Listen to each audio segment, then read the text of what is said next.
it just, yeah, that struck me the most. Like, she wouldn't even look at him. She didn't acknowledge him. And like, I don't know how you downplay.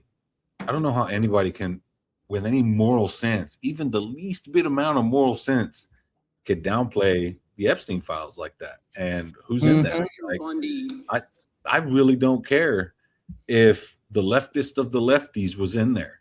Fucking wood I know, chipper. well, Like wood chipper, bro. Like, come on. dude, it's like I said to somebody earlier today, that none of these Republicans would check her. Yeah. I actually got a clip. Let's see if I do this right. It's Joe Neguse, I think. That man works for you now, right? Who was that, Congressman? The man in that video, the one who was. Now, let me just say this. This is about a guy. He's questioning her about a guy who participated in January 6th that is now on her payroll. And Yeah. look how like pressed she is that, or offended that she's even being asked about this. Like, Right. it's perfectly normal to hire people who try to overthrow the government. In the police-worn body cam footage, the one allegedly yelling "kill him" at police officers on January 6th, his name is Jared Wise. He does work for us. He works for you at the Yes, Department of he does. Justice. He does. This is an individual whom a federal grand jury indicted for 2 felonies and 4 misdemeanors related to his participation in the attack on January 6th. One of those charges was forcibly assaulting, resisting, opposing, impeding, intimidating, and interfering with police with the intent to commit another felony. This is who you choose as the chief law enforcement officer of the United States of America to hire at the Department of Justice. Someone on video yelling "kill him" at police officers, right? I believe he was pardoned by President Trump. Oh, he was pardoned. You're right. Dude. You're right. Pardoned by President Trump for his offense. Pardoned for yelling "kill him" at police officers. And yet you expect hardworking police officers across the country to believe that you take law enforcement seriously. You could imagine the reaction of so many folks across the country hearing the chief law enforcement officer of the United States refuse to even condemn what that individual whom you've now hired did. He was pardoned, which means he was convicted of all those things. You know what I mean? Dude, it's just like she's acting like it's perfectly normal. What's your problem? He was pardoned. Yeah, right. Man, It's I'm fine. saying this is so freaking upside down to me. I can't figure out how I'm supposed to feel about it. I mean, it doesn't feel like getting mad is enough, because I have not seen an individual behave in this way. I mean, Trump he's just a piece of shit. We know how he's going to, but this woman was attorney general of a state in the union. Yeah. And she's acting like she's just down. It's crook, crime. What about it? Yeah, right, How right. dare you ask me about this guy? And that's, they got another guy that they're trying to, I think it's, like Undersecretary of State for, I don't know, immigrant. It's something, man. It's a Senate confirmed position, and the guy who they are trying to run through has just white supremacists all over the place. And I'm talking about, writing shit and posting shit on social media, and it's just how you know what? I'm not even mad at Pam Bondi, because she's doing what they're letting her do. And she's doing what Trump sent her there to do. What really gets me, and I've said it before, dude, these people who keep, these Democrats that you'll see them on TV, and they'll be talking about, somebody will ask them, well, what are Republicans saying about all this behind the scenes? You know, oh, they don't, oh, they, a lot of them tell me they're embarrassed and Trump this and Trump that. And, I don't want to hear that anymore. Silence is Because, complicity, man. dude, not one of those guys said anything to this lady. Not one person said, okay, you know what? Let's tone it. Jim Jordan, I don't expect nothing from him. But I'm Yeah, talking no. about, what are there? 220 guys plus Jim Jordan. And none of them said anything, dude. None of them were like, well, you could at least answer the question. She's not answering any questions. Hank Johnson, yesterday, Yeah. he said she was acting like Jekyll and Hyde. And she, and she said, what do you mean? And he said, well, you're Dr. Jekyll when you're talking to them. Yeah. And you're Mr. Hyde when you're talking to us. What's up? Yeah. I mean, dude, the whole thing was just really, really out there. And I'm like you, like, I don't even know how to react to some of this stuff because it feels like a skit. Like it's so dumb. It's like a cold opening on Saturday Night Live. It's hard to believe. It's hard to believe it's actually happening, like officially something, our government's doing right now. And man, it just blows me away at how I have been in fights with my wife and she ain't talking to me like that. Yeah, right. She ain't talking to me like Pam Bondi's talking to Jamie Raskin, dude. Yeah. I mean, this woman comes in there with like negative respect for the place where she is. This is like 50 years from now, people will be able to look at how crazy she acted. I mean, Yeah. Did you see? Wait a minute. I saw this gigantic ring on her finger. It nearly blinded me on my phone. And I'm like, oh, okay, I see.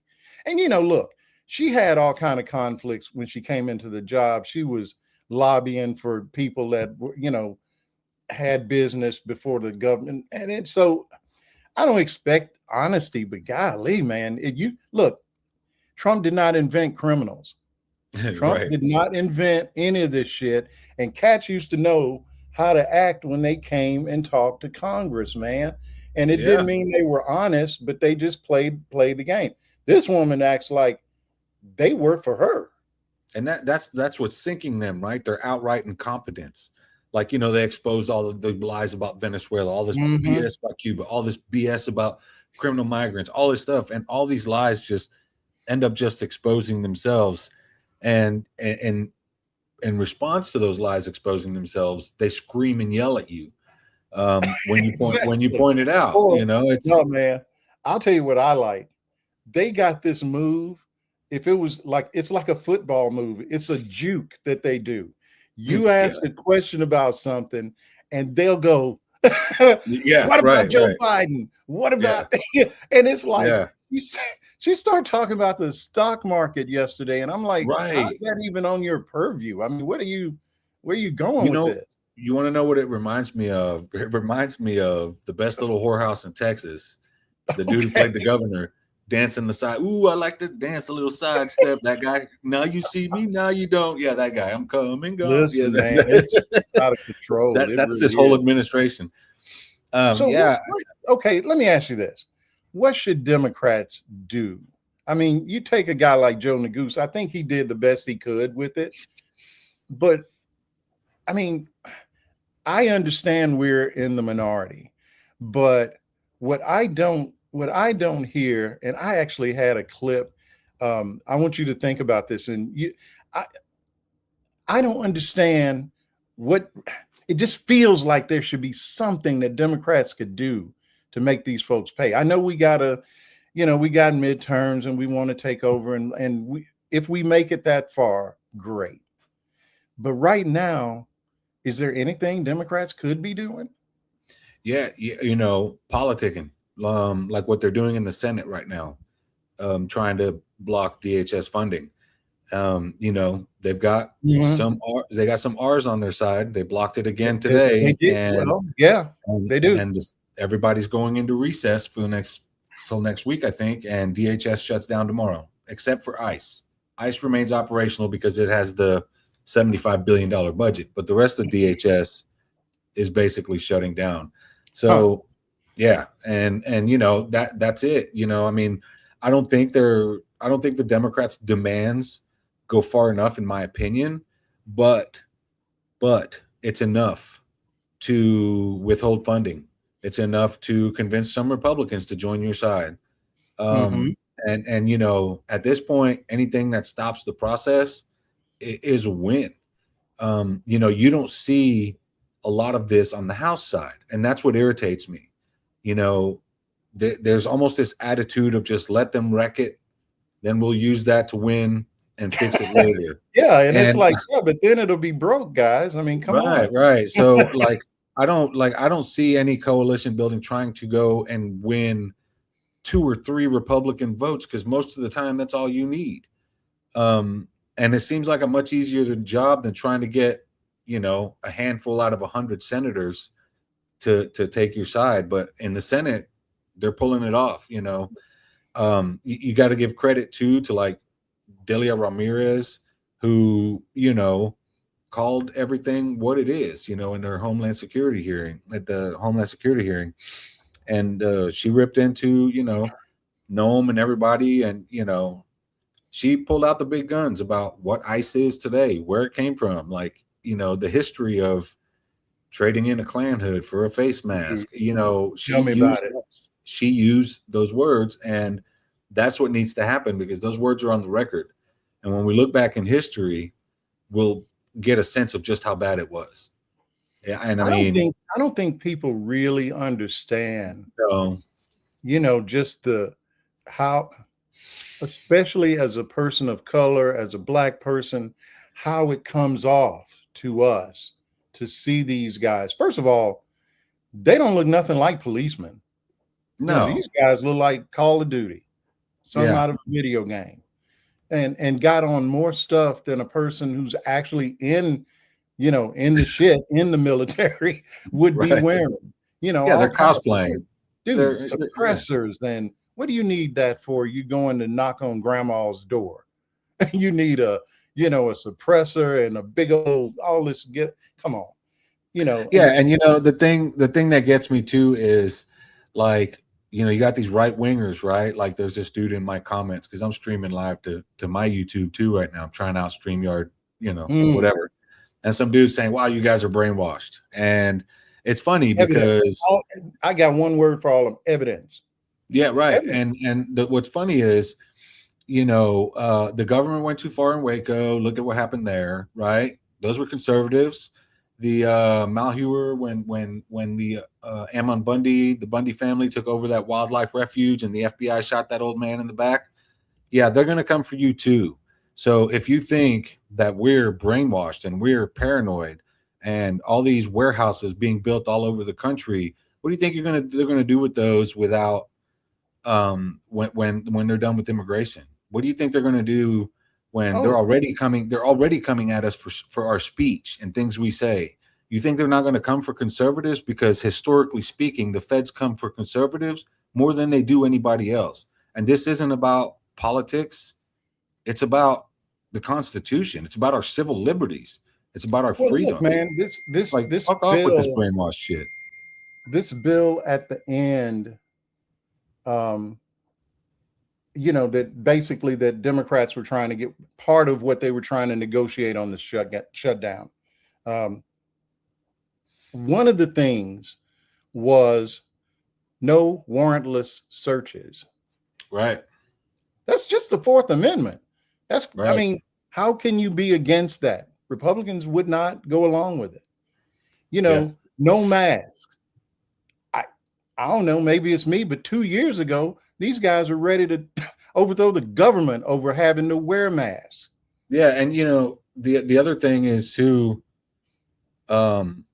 Republicans are being like they're being lobbied by like the Border Patrol Union and shit like that. The Border Patrol Union, despite how many Latinos are in there, is racist as hell, because Latinos can be racist as hell. And like, if you see what the Border Patrol Union posts on social media, you'd be like, holy shit, how is this even an official organization? But that's who's advising Republicans, right? They're like, No, we need to have the masks. No, we have to use without administrative warrants. We can't do our job. Blah, blah, blah. Come on now. The Constitution lays out your job clearly. It's and if you can't you get a know, judicial warrant, you're not doing your job right. Right? exactly. Or maybe you don't have any evidence. Right. Right. Maybe you just, trying to pull some crazy shit. So look Yeah. at this, man. I ran across this on social media, and it's kind of on topic. Earlier, I guess in the week, Rachel Maddow did a piece, and this guy kind of picks up on it and just does a little bit of math. Let's see if I can get him to work. Hey, I'm going to amaze you. In the existing prison camps they've got, Trump is already holding more than 73,000 people right now, which is a record. They want to build 16 new processing facilities and 7 new huge warehouse facility camps. If they build those, if they can build those 23 new facilities that they've said they want to build in these communities that I've been describing all over the country, if they can build those 23 new facilities, that'll give them the space to more than double the number of people they're holding in the camps. So Rachel's report there got me thinking. These prison camps are privately owned. They're not government. They're private corporations owned. That report, and this is a good bit, also got me reaching for the calculator. A very quick Google search gave me the information that the United States government pays round about $165 per day per detainee. 73,000 of them. That equates $12,045,000 a day. 7 days in a week, $84,315,000 a week. 52 weeks in a year. Wait for this one. The Trump government is currently paying $4,384,380,000 a year to hold these people in these detention camps. They're all privately owned. This is not about immigration. This is not about deporting people out of the country. This is about holding them in the country, in these prison camps, $4,384,000,000 a year going to Donald Trump's friends. That's that's what it is. This is what we both have been talking about this and writing about it since right after the election. Right. And like the guy says, if you're just, incarcerating people and trying to get them out of the country, you don't need all that infrastructure. You don't need all that. What you need is more judges and more courts to just, keep it moving. I mean, think about it. For all this disruption that we've seen in the last year, he hasn't deported as many people as Obama or even Biden. They're lying. They're lying about their numbers. Real quick, I want to clap back on this guy who said that all this is happening because illegals are killing Americans. I know. Undocumented immigrants killed 29 people last year. Cops killed 1,300. I don't know how many white people got killed and other. Come on now. Let's be real. Shit happens everywhere. 29. No, y'all are buying into propaganda. Anyway, so what were we talking about? Because this dude pissed me off. Don't let them get to you, man. Yeah, no. So the prison thing, because there is no talking to some of these folks. They will argue over what time it is and what day of the week it is, and so I tell them go with God, and you and I have discussed about how how much money's in this for the prisons, the private prison industry. And wait, I'm sorry. I got to go back on my word. This person is saying cops kill armed criminals, not innocent people. Yeah, right.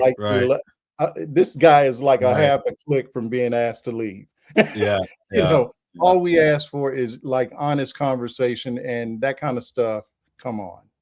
Yeah. I mean, that's like, go read a book, man. Come on.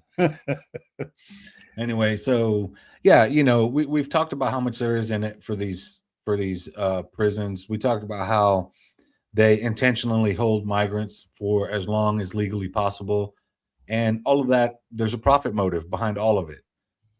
You know, a lot of these contracts that the government gives to these private prisons, they guarantee a minimum amount of beds to be filled in a lot of these facilities. So, you know, just like we've seen with other private detention facilities for juveniles and for criminals, and we see judges, you know, forcing people to be detained to help fulfill this contract. It's the same thing, right? They're packing them in places because they get paid per head, you know, per person. You know, ICE agents are getting paid per person.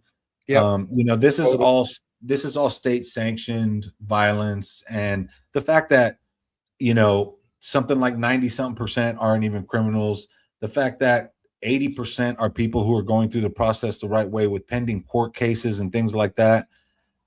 This is all just unconstitutional violence against Black and brown people, and it's state sanctioned because they're giving bonuses. You know, get me this many guys and you'll get this bonus. Pack this jail full and you'll get this bonus. And it's profiteering off of suffering. That's what this country does. We exploit and we profit off of it. That's what this country does. One of the things too, and you know, I've made the mistake of looking in the comments, and you know, they're not all bad, but this idea that they're just the criminals, or the people that they're after, they're picking people up at the courthouse. Yeah, who are trying to be heard. Right, doing it the right way. Come on. They haven't, these are not people that have been convicted of anything. These are people that, remember how we used to hear, well, we just want them to do it the right way. That's the right way.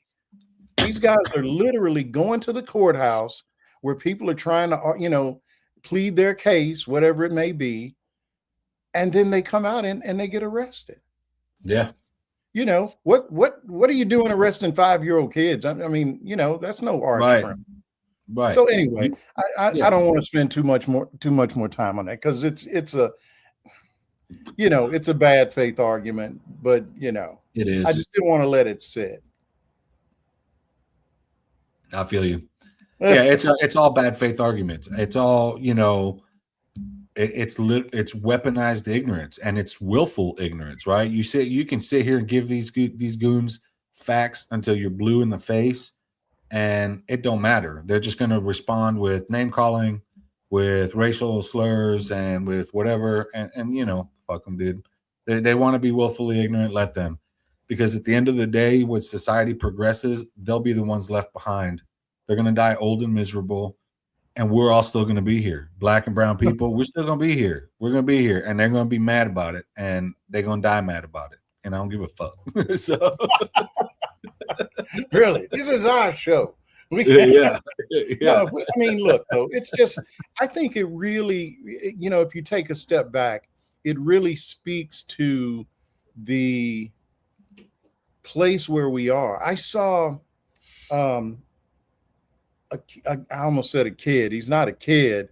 I want to say he's I believe he's running for office down in Texas. Isaiah Morris, maybe. Not sure. We're at Corpus Christi. Hang on a second. I'm going to look him up, because he's doing one of these Jubilee things, and I swear, man, I could never do it. I really couldn't. I did, yeah. It is like the level of, you know, just non-recognition of just basic facts. You know, there was a guy he's talking to, and the guy pointed to, I'm trying to think of what Democrat he was talking. Ilhan Omar, saying that she had enriched herself.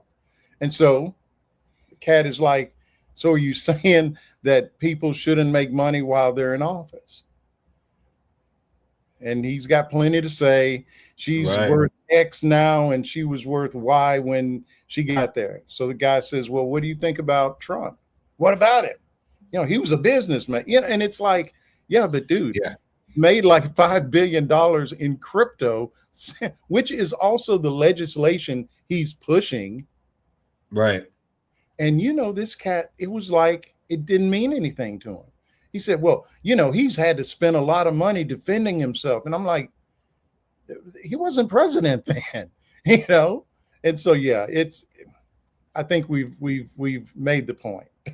Yeah, It's just like, how do you get over? I mean, I guess I'm just sort of the mind that I want to be able to have a conversation based on facts. I'm just from a world, you know, when you're on a trading desk and a guy asks you about a stock, you can't Right. say like the way you wish shit was. You have to say Yeah. the way shit is. Okay. Right. And it is a conversation I have been unable to accomplish. And I've talked to, not so much now, but especially like, you know, after January 6th, a lot of people that I knew, you know, oh my God, I made a mistake. I'm not going to vote for this. And then we got to Kamala Harris, and she was the worst thing in the world. Yeah. I think at the end, have guys, dude, I had a guy that I know who owned a business, and he would talk to me about how, you know, bless you. He talked to me about how bad things were under Biden. And I said, well, you own a business. Why are you voting for the tariff guy? And his answer was, well, I don't like tariffs. Well, okay, no shit. Nobody does, but Right. he's going to, well, I just don't think he's going to do that. And I told you, I don't like tariffs. And now, I don't know. I mean, maybe he's out of business now. Hey, who knows? I mean, this was, you know, before the election, and he was complaining that he couldn't get people to work for him for what he wanted to pay, and his, you know, his stuff that, you know, his inventory was too expensive. So maybe I should check on it. Yeah, you know, I've had a lot of issues with that recently too, you know, where I try to have an honest discussion with somebody. It's been around Cuba lately. And, you know, I've done extensive work, I've seen, right? I've seen your mentions, dude. People are just like, they don't look at the data. They don't look at the facts. They don't try to challenge what they've been told to believe. And it's like, dude, just look at it. You know, they're like, oh, no sanctions. Sanctions is bullshit. And I'm like, bro, there's like literal legislation, a law that was passed to sanction Cuba. Like, you can't unsanction Cuba without more legislation. Like, what the fuck? How the hell are you going to tell me there's no sanctions? But it's yeah, a lot. you know, there's a lot of that. And like somebody in the comment said something about insider trading in Congress, and like basically it doesn't matter which party, everybody wants to end it. And that's true. You know, I've seen a lot of like Republicans that many people would consider far right, you know, out there screaming and yelling about insider trading, and like somehow they just never can do it. Right. They just, darn it, they want to, but they just can't freaking do it. And It's just I'm here to tell you, dude, insider trading right now is probably the least of the worries, because the shit that for folks who don't know, I used to work on Wall Street. I used to run a trading desk. I was in finance. I started as a mortgage-backed security salesman back in the day, in the early 80s. So I've seen some crime like you wouldn't believe. But I ain't never seen anything like what these cats are doing. And what I'm talking about is, just watch the Dow Jones Industrial Average. It is moving in ways, even during the housing crisis, I never saw. I mean, you go back to Liberation Day. What's that? April 4th, right? Yeah. That's when he announced the tariffs. Before the announcement, cats were already making money off of it, because Marjorie Taylor Greene, she was trading in front of the announcement, because none of us, we all knew that there were going to be tariffs. Nobody knew, except a few people, that it was going to be tariffs on the entire freaking world. Right. Remember, Right. they were putting tariffs on islands that didn't have any people on them. Yeah, penguins. And so nobody knew that was going to happen except the people in the room. Marjorie Taylor Greene clocked it, and, you know, she made some money off of it, dumping stocks that were going to get hurt. I mean, you just don't have 20% swings in the Dow Jones Industrial Average in the Right. course of like a few days. Right. You just don't have that. I I mean, seen you do now. I saw some people on X earlier freaking out about the price of gold and silver. And like how, like, I don't know, something like $1 trillion or $2 trillion worth of, shit was lost over like a 5% downturn for both of them or something like that. I don't know. I'm not a stock person, so I don't know. Gold, silver, Bitcoin, everything. Yeah. Man, we're going to look back on this day or this era, and it will be, I'll probably be long gone, but I'm here to tell you, it is going to be marked as one of the most corrupt eras in forget American history, world history. Yeah. Dude. I have not seen people just blatantly committing fraud. I mean, look, how can you let's just replace Trump with Obama. Let's say Obama, his kids have got a crypto coin business. Michelle is over here with a Michelle coin, like Melania. What Melania got a coin for? What is her coin? Yeah. I got you. Yeah. So you have to understand there's no intrinsic value to these things. So just imagine, let's just say it's the Obamas. So they're doing all that. And at the same time, Obama is also pushing through cryptocurrency reform. Boy, let me tell you something. Right. They would physically have hauled his ass right out of the Oval Office. Do you hear me? U.S. Marshals would have kicked the door down. Yeah. I got one better for you. Tulsi Gabbard. There's this whistleblower that's been trying to, be heard. Yeah. And he can't even talk to Congress. They don't even want him. It's just too secret. Well, guess what? This afternoon, Wall Street Journal. Now, we don't know what the content of his complaint is, but you know what it's about? It's about an intercept by they intercepted some foreign nationals talking about Jared fucking Kushner. Damn. We don't know what it's about, but again, let's just use the Obamas. Okay.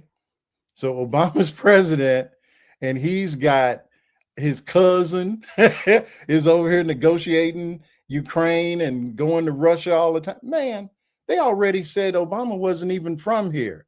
So I'm telling you, he'd have been out. He'd have totally out. Yeah. And this guy, I have to tell you, he is made out of something that we haven't seen before. Because I've never seen a person who can just right in your fucking face commit crime. And folks want to argue with you over, well, what about something that's totally unrelated? Right. It's always whataboutism. Yeah, Biden did something. Look how stupid Hunter Biden's laptop conversations look now. You don't hear no more of them, do you? Yeah. You know what? You know what's worse? Talking about asked me one day, well, what about Hunter Biden's laptop? And I said, well, okay, what about it? He couldn't even tell me. Yeah. Well, he's out here enriching himself off of Joe Biden's name. Well, shit, he should have taken some lessons from Don and Eric, because god dang, man. Yeah. Yeah. I mean, how silly does that sound now? Right. They're not talking about Hunter Biden anymore, are they? No. And you know what's worse than Hunter Biden? The Epstein files. So, there you go. Yeah, I mean, come on. Nobody cares. Nobody cares about the emails. Nobody cares about the laptop. Nobody cares about the cocaine in the White House. Newsflash, everybody in DC does cocaine. There's no telling whose that was. It could have been a reporter. It could have been a cop. Could have been whoever. It really could have. Yeah, I mean, it's DC, man. It's like more drugs get done in DC than anywhere. I don't want to hear anything otherwise. I wouldn't know. But yeah, I mean, it's just it's some cocaine in a federal building, man. Like, what else is new? Like, imagine what it was like in the 80s, I mean, man. Yeah. So straight Miami Vice, Right. And like, again, we get back to this where they're just trying to like downplay everything in the Epstein files and blah, blah, blah. But like, I see people in Europe, sweating it. I see some law enforcement activity. I see people resigning. I see people getting in all kinds of shit. And like over here, we're like, nah, there's not going to be any new charges. I assure you, some motherfuckers in there need to be charged. I mean, I don't give a damn if it's Bill Gates or Elon Musk or who the fuck ever. But if they did some shit, there needs to be some consequences. And this whole thing, was it Bondi that said if they released all the names, the whole system would collapse? Well, fucking A, let it collapse. You know what I mean? If it's built on that, we don't want it. You know what I mean? Wait, I did not hear her say. She said what now? Yeah, it was something along the lines of like if they released all the names or if they prosecuted everybody in the files, it would collapse the system. And it's like, well, then fuck the system. And I'm pretty sure very good then. I'm pretty sure even MAGA would agree here that it's the wood chipper for every one of them. Like, we don't give a damn about political party. This is like the whole insider trading. This should transcend politics, culture, race. It should transcend fucking everything, borders, whatever. Because when it comes to this, like, the whole world wants these people to fry in the worst way possible, and they should. They should. Someone made the comment, and it's a legit comment, that the Epstein files existed before Trump. Yeah. So why are we talking about this? I'll tell you.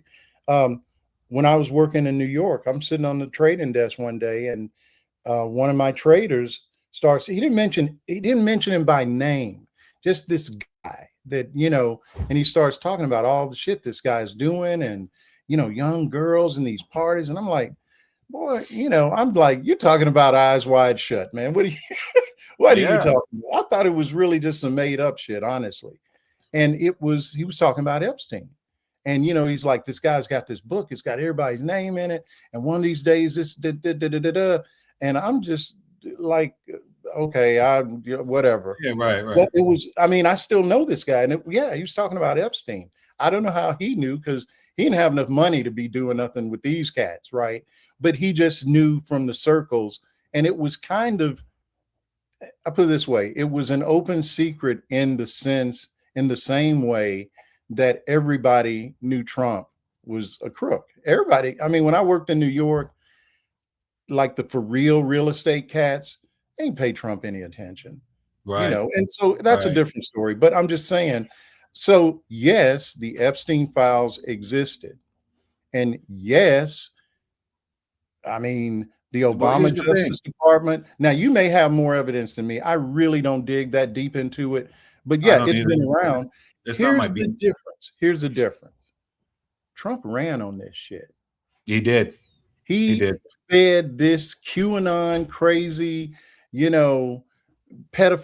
The only problem was he was saying it was all Democrats. Remember? QAnon was all Democrats. Man, right. Democrats were eating children and drinking blood like vampires. QAnon was an op. Yeah. Right. And so he fed this shit because that was his base. And so the reason that he's losing his base right now is because he ran on Epstein. Obama did not run on getting justice for the victims. Did Joe Biden? Could their departments, their DOJs have done more? I'm going to put it this way.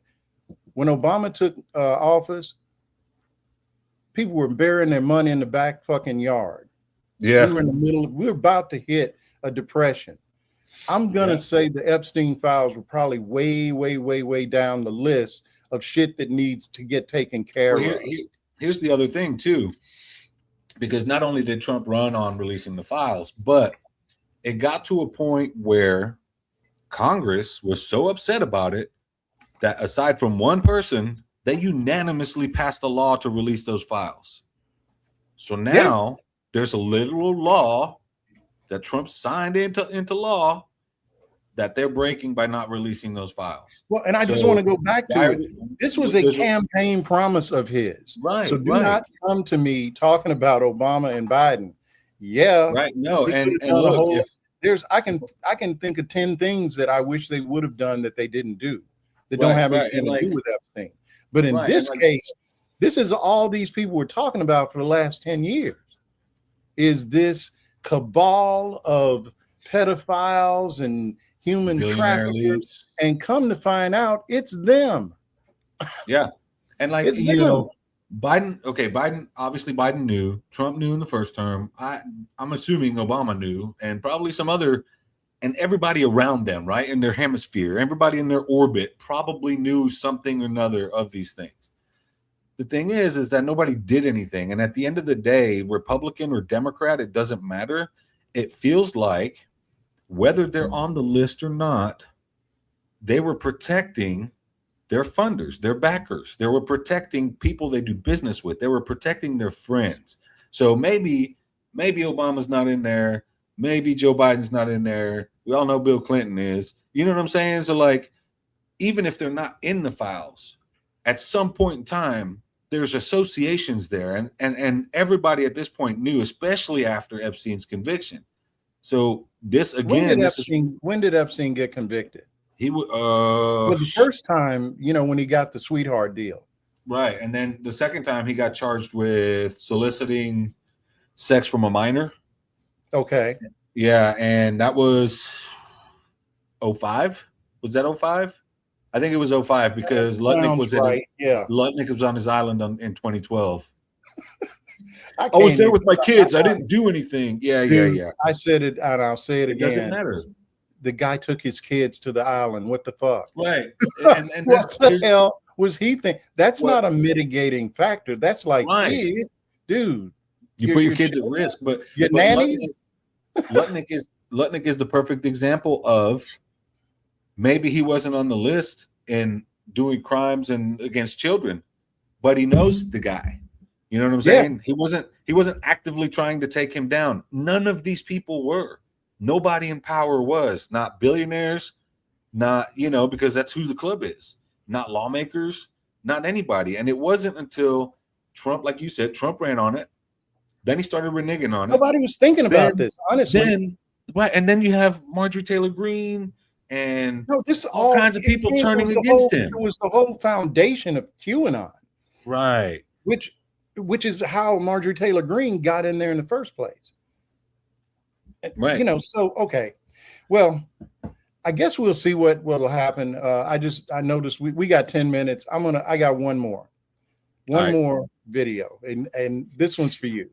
Jeffries does not want to be the leader of the opposition party to fascism and authoritarianism in this country. What he wants to be is the leader of the Democratic Party. We don't have Democrats right now who want to oppose fascism. We have Democrats who want to wait for their turn to be in charge of the wheels of power. To use a Game of Thrones analogy, they're just waiting for their turn on the wheel. They don't want to break it.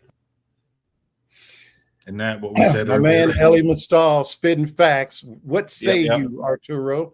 I mean, he hit the nail on the head. You know, we've been seeing a lot of stuff. You know, that Hassan Piker kid, right? I say kid, he's mid-20s or whatever, big, bulky, hairy guy. Anyway, he you know, he's leftist or whatever. And somebody asked him if the ticket was Newsom versus JD Vance in the 2028 election. Who would he vote for? He said, I'd vote third party. And people are freaking out on him, right? And it's, look, if that's the ticket in 2028, I don't blame anybody for voting third party. It does not. You know what I mean? But we have 2.5 years, right? So, like, let's not sit here and try to pretend Gavin Newsom's our guy, because he's not. And I assure you, you know, most of this country probably feels this way. Look, man, he's a good pro.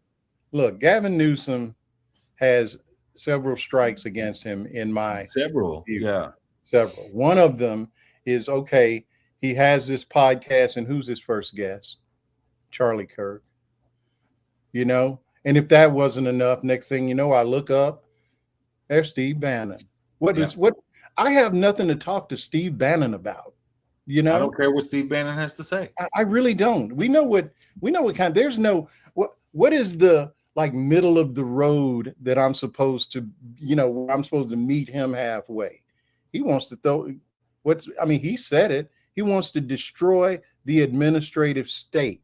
So what is my point of negotiation? Where am I supposed to, like, well, maybe not the whole state, but okay, I'll go with you on half. I mean, what What am I supposed to say to that guy? And then, Right. and the third strike with Gavin Newsom is, his former wife.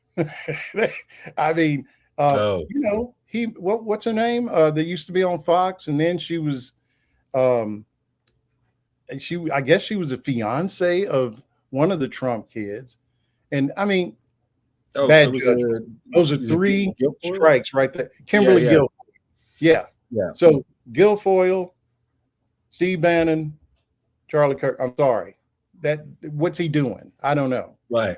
So we're not in a place right now where we got a guy. What would he do when he got in there? We have no idea, really. He's going to go whichever way the consultants and the wind is blowing. Okay. Right. And like you said, we got, I guess, a year and a half now? 2.5, I think, something like that. Yeah. Okay. So, whew. I mean, there's a lot of people. As a matter of fact, man, early voting, I think, started in North Carolina, or starts. I got a pop up on my phone about early voting. So primaries are just around the corner. So yeah, our primaries are on the 3rd. So yeah. Okay, let's talk a little bit about Texas, and then we'll wrap. Ooh. I know. It's hot right now, bro. I really look, man. I just threw you that softball. Man, Texas is hot right now. So, like, I don't know. Surprisingly, last week, Tallarico and Jasmine Crockett were basically in the dead heat with a lot of undecideds, both at 38%.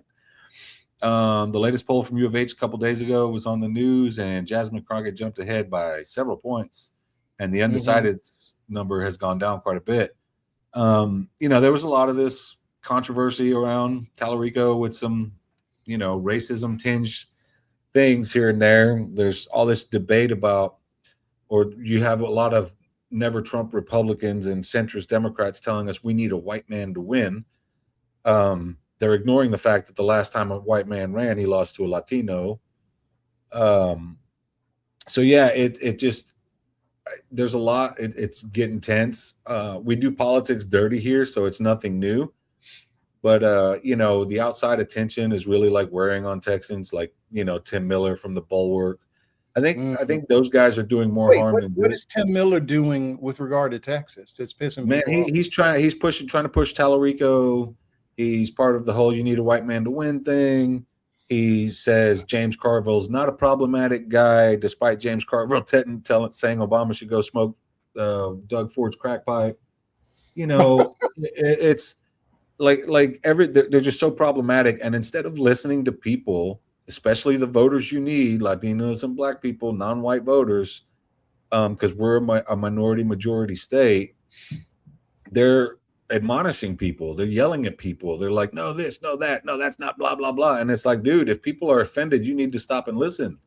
And they're acting like the same dog whistle Republicans that existed before Trump. And, they're doing that in Democrat spaces and liberal spaces, and Democrat voters are just not very happy with it. And I think that's showing up in the polling. I think they're sick of having, national politicians telling Texans how to vote, what to do, how we need to win. Like, if you want to win in Texas, you need someone who's exciting. You need someone who's going to get people up to vote, to get through all this, voter suppression stuff just to vote. And I'm sorry, I like Tallarico, but he's just not exciting. He's not the guy. He should have run for governor. He could beat Greg Abbott. He looks like, his carriage is a lot more indicative of that governor type of, a politician. And what we really need is a firebrand. And yeah, Texas politics, you're in it, but it just seems like it could have been so much different. Imagine him running for governor, right? I think, is it Joaquin Castro is he running for like attorney general? No, I think Julian Castro was going to. I'm not sure. I don't think he is. That was the talk, was they were going to have this slate that was just, going to be stacked. Right. Yeah. And so you figure if they'd done the top to bottom, just on the odds, some of those folks would have won. Right. Yeah. And Democrats are, for the first time, and I don't even remember how long, for the first time in a long time, every seat in Texas is being contested. There's no, Wow. and no uncontested elections going on this time around. So So which who's is weird. running against the guy that's the attorney general that's so sleazy? Paxton. Yeah. Yeah, isn't Paxton? I Yeah, believe that guy's running. He's again. he's running for Senate, right? So it's him. Oh, that's okay. It's What did he him, term out, or is it? How's that It's working? him. It's him, Wesley Hunt, and John Cornyn, I think, are vying on the Republican side. And, they're both kind of going after the black guy, Wesley Hunt. Weslly Hunt, he's kind of a tepid guy. Like he's not an exciting dude. Like he doesn't get voters going. And, he missed a lot of votes in Congress. His record isn't so great. And like he just doesn't stand a chance. And right now, I think he's just trying to be a spoiler. But what'll inevitably happen is on the Republican side, there's more than likely going to be a runoff because of Wesley Hunt. On the Democrat side, there won't be. There's only two candidates. But yeah, there'll probably be a runoff, and it'll probably be between Paxton and Cornyn on the Republican side. So you're looking at Tallarico or Crockett up against a Paxton or a Cornyn. And, I'm not so sure that Tallarico can take on two dudes like that without, if you came at them hard, you could break them down, but I don't see Tallarico being that guy, I like, for example, when Beto was running against Cruz, if Beto came harder at Cruz, he probably could have swung some votes, and he got close. I will give him that. He put in a lot of what he only lost by what? Just like 1% or 2%? Yeah, right. And he went to every county in this state multiple times, talked to people in their communities, held town halls. Like he did it right. The thing that killed him is he running now? No. He the thing that got him though, and Texas couldn't get past it, was that phrase during the 2020 or the 2016 primaries, maybe, where he said, "Hell yeah, we're gonna get your guns." Never say that and try to run for office in Texas. Yeah, I remember that. Yeah, had he never said those words, well, it's been real. It's been nice. Yeah, had he never said those words, he'd won. But a lot of people, and rightfully so, in Texas, where everybody and their mother has like multiple guns. Yeah, that's not Arkansas, my home state. You got kids in diapers with a gun belt on. Man, it's something. It's a different. I don't know. Just a whole. When I moved from Arkansas to New York, I left my gun. I had a 12 gauge shotgun and all that kind of stuff. And I just gave it to my brothers, and because I didn't want to be driving cross country, stacked with weaponry. I mean, now you almost had to. I won't go anywhere without it, But yeah, I was thinking differently back then. But yeah, it was an adjustment when I came, having lived in and around Manhattan, for a decade or a little over a decade, and then coming back to North Carolina. And there's some cat maybe a mile from me, 6 o'clock every morning. Pow, pow, pow. Yeah. I'm hearing some dude out in his backyard shooting a gun. Man, the first time I heard something like that, I was like, what's happening? Like that's how it is. When we go to East Texas, man, like, ain't a lot to do out there. And frankly, it's kind of fun just to chill on the porch sometimes, way out, on a big piece of property. You can't really no neighbors, but off in the distance, starting at like 6 o'clock in the morning. It's like, yes, morning coffee. I know. I love the sound of gunplay in the morning. Yeah, right. Like some the apocalypse now. Apocalypse now, right? Arturo, man, it's always fun to catch up with you, and I mean, it's going to be it's just going to get.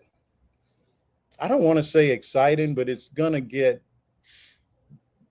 worse, I think. Yeah. Yeah. Unfortunately. I mean, I feel like, I'm glad to hear that people are moving, like ICE is allegedly sort of scaling down in Minnesota, but that just means they're going to pop up somewhere else. Yeah. Yeah. And the closer we get, all these swing states better look out, because here they come. Yeah. Because that's his strategy for tipping the midterms. And yeah, so I know we're probably not going to have anything to talk about next week, but Yeah. There's never anything happening. another boring week. Yeah. Well, hey man, I think that maybe we should get out and get ready for Valentine's Day, because I'm not going to do my shopping on not tomorrow. That's Friday the 13th. Yeah. Yeah. No, my wife's out of town, so I gotta wait till she gets back, and then I'm gonna take her. I like take her out to my lunch. my wife is like 5 feet away from me, so I have no comment. Nah, I'm gonna take her to lunch on Saturday, and that's gonna probably be about it. Hey, that's a good plan. That's a good plan. Well, man, hey, it's always fun. Folks, if you enjoy the show, like, subscribe, follow. You can actually catch our long form, publications on Substack. And let me just put that up. That's how you can, subscribe, follow Arturo and myself. And we appreciate you showing up and listening to our pontifications, and hopefully, you learn something new. And we try to do this every Thursday at 6 Eastern. So, check us out next week. Follow us in the meantime, and we'll see you then. All right, guys. Take care.